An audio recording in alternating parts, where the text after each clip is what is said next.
not an attorney, but I'm just here to give you some helpful hints on how to handle the eviction process.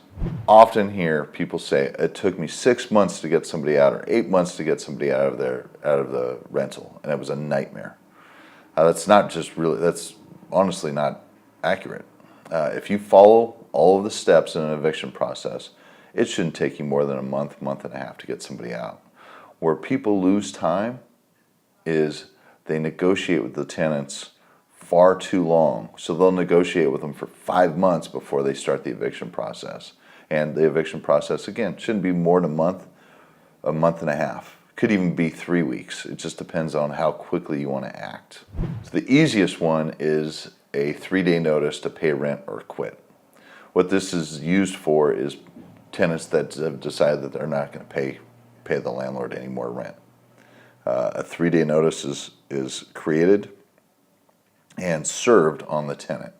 A 3-day notice can be found online just about anywhere. It's a very simple document, very simple form to create.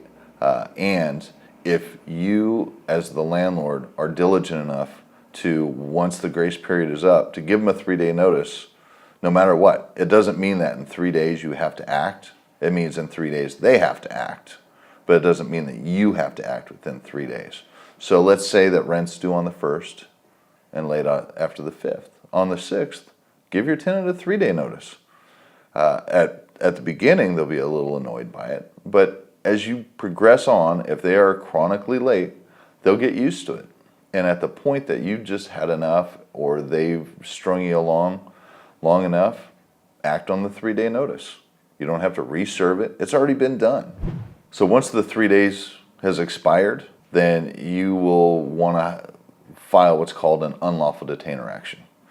Personally, the equity group, we use a third-party eviction service once we get to this point. We serve all of our 3-day notices, but once the 3 days is up, we turn it over to an eviction service. They know what they're doing. This is what they do for a living. They know how to fill out the paperwork, and they know how to file the paperwork.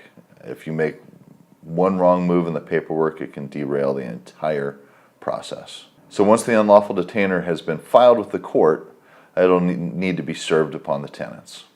Once the tenants have been served with this unlawful detainer action, which by the way is a superior court lawsuit. It's not a small claims lawsuit.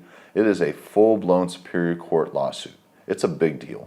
Once they've been served with this unlawful detainer action, they have 10 days to respond to the court. After 10 days, if they haven't responded to this court action, you file a default judgment. What that means is they've decided that they don't want to fight the lawsuit. So you get a judgment.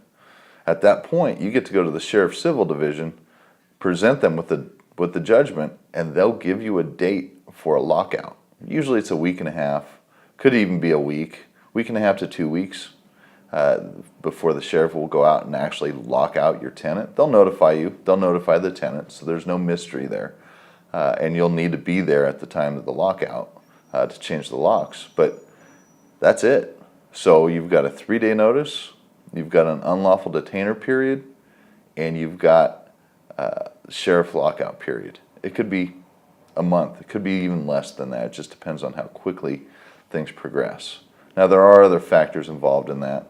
If they do respond to the court and they set up a trial, it'll delay it another week and a half, but still far shorter than the 6 months or a year I've heard people say it takes them to get tenants out.